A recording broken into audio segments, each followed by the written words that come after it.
Hey, good afternoon. I hope you're doing well. I wanted to share a quick devotional minute here with you, reflecting on the life of Jesus. This is what we call Holy Week, and this is a week that we remember, and we even celebrate the last week in the life of Jesus here on earth, which culminated, or so at the time they thought, in his crucifixion, but it really culminates in Easter, his resurrection, which we're going to be celebrating this Sunday, April 12th. So this is a great time to remember, to read the scriptures, to think about, to pray about, to celebrate what God has done for us through Christ Jesus. I wanted to talk about the crucifixion. In John chapter 3, verse number 14, there's a single instance out of three where the author, John himself, shares the words of Jesus, and Jesus talks about being lifted up. There's three instances in the Gospel of John where Jesus talks about being lifted up, and John 3:14 says this. It says, "Just as Moses lifted up the snake in the wilderness, so the Son of Man must be lifted up, so that everyone who believes may have eternal life in him."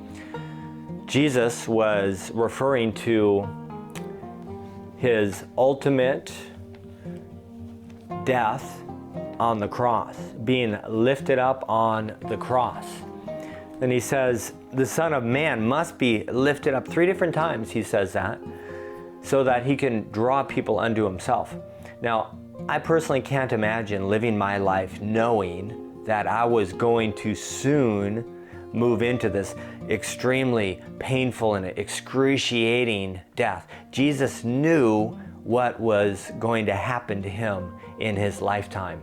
And in fact, if you look in Isaiah chapter 52, it's prophetically spoken in verse number 13 and surrounding verses as well about the life of Jesus. And this is what the prophet spoke. He said, "See, my servant will act wisely.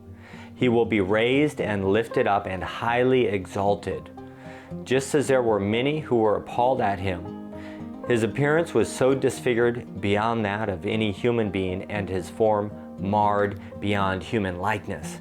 You see, God spoke through the prophet about his servant, Jesus Christ, who would be lifted up. It's the most incredible, most amazing story in all of history, that God sent his Son to live and to die for us. And that was not the end of the story. You see, Jesus, when he was crucified, he was put on display.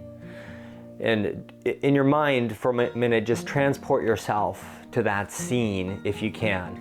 And imagine seeing somebody that you love. Imagine being a disciple, a follower, even a family member of Jesus, and seeing him go through this incredibly painful scourging and then crucifixion process where he's lifted up and he's completely shamed before everybody who sees him.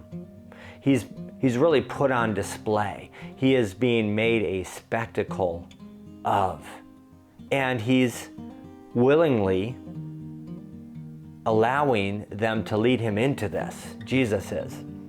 I can't imagine seeing him up on the cross like that. And in that moment, the disciples who had followed Jesus for the greater part of 3 years, all their dreams were crushed. You see, they saw Jesus as the conquering Messiah. They thought that he was going to overthrow Roman rule. And suddenly they see him on a cross, and they're thinking, this is not ending the way we thought it would be. All their dreams are crushed at that moment. But even though Jesus was made a spectacle of, that was not the end of the story, because he had a game plan, and the tables ultimately would be turned against the enemy, against the devil. And I want to read out of Colossians chapter 2, verse 15, what the Apostle Paul says about this.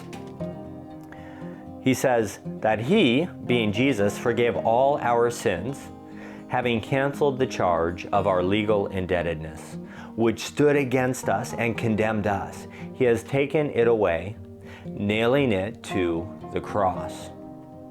And having disarmed the powers and authorities, he made a public spectacle of them, triumphing over them by the cross. You see the dichotomy there? Jesus allowed himself to be lifted up in the grand master plan of God the Father. He allowed himself to be lifted up on the cross and to be crucified, and he was made a spectacle of. He was shamed in that moment. But the Apostle Paul brings it around. He tells us that ultimately on the cross he disarmed the powers and authorities, and he made a public spectacle of them, triumphing over them by the cross. You see, Jesus has triumphed. He has conquered sin and death and the grave.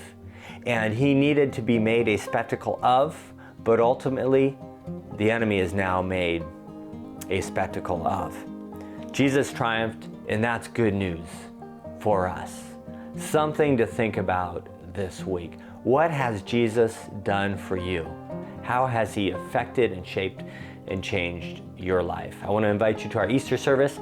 It's this weekend online, 10:30, right here at gatewaycf.com or on our YouTube channel, Gateway Shelton. God bless you. Hope you have a fantastic week. Stay safe, stay healthy, and we will see you online.